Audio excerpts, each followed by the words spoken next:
I am sitting on the process group for the study of ministry. One of the tasks that the Study of Ministry Commission has been charged with is to streamline the ordination process.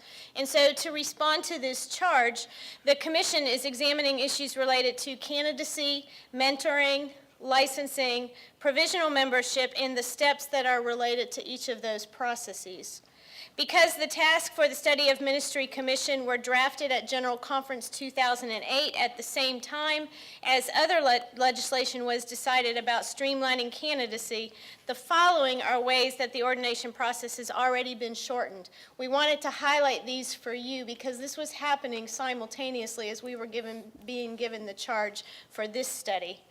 So in the last 5 years, the General Conference has decided to decrease the membership requirement from 2 years to 1 year for a candidate, to decrease the years of certified candidacy from 2 years to 1 year, and to decrease the provisional period from 3 years to 2 years. So that takes up to 3 years off of the old process.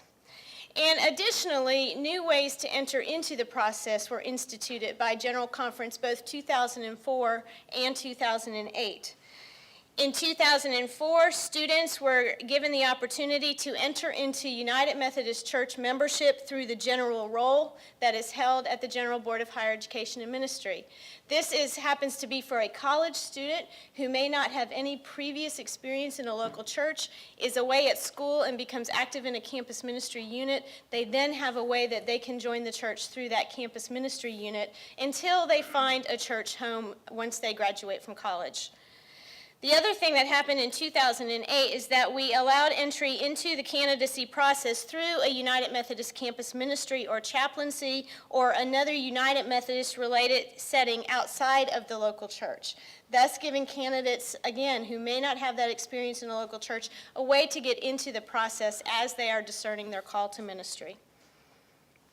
The Commission has identified some parts of the process that we believe could be eliminated or condensed, and the Commission is considering the effect of these recommendations and seeking feedback from the church before we make final decisions. We are also then wrestling with the reality that the process is implemented by and participated in by a wide variety of people who have varying degrees of effectiveness. No matter how much we streamline the process, we know it will be managed by people, right? Amen. Most of the roadblocks that we are feeling right now are created by either the candidates themselves or by those implementing the process who are ineffective at doing their assigned tasks. Okay, some examples of this are district superintendents who don't respond to inquiring candidates or don't assign mentors in a timely manner. Mentors who haven't been adequately trained and therefore don't understand the current online candidacy application system, they become a block for candidates as they are applying for enrollment in the process. We also have a lot of bad pairings between mentors and candidates. And then there is redundancy in the work that students and candidates are asked to do both with their district committees, with their annual conference boards of ministries, and the work that they do at seminary. Okay? So if we even had a 3-step process, it's going to be managed by people, and we're trying to address this in the most creative way possible.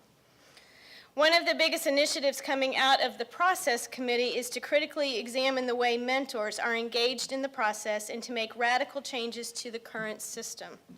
We are proposing using the language of period of discernment and authorization for ministry rather than the current mentoring and candidacy process language that we're using.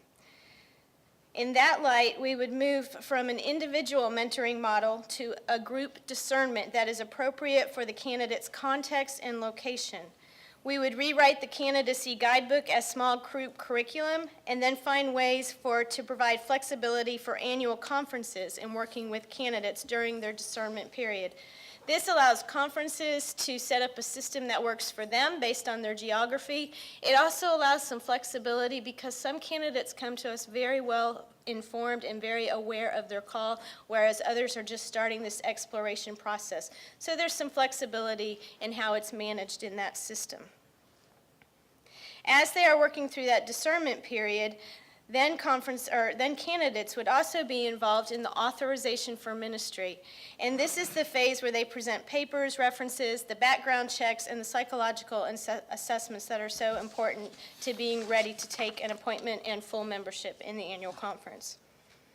Finally, we know that candidacy does not happen in a vacuum. The commission is considering issues such as clergy effectiveness, guaranteed appointment, the timing of ordination itself, and the effect that decisions made around those issues have on those who are trying to enter the process.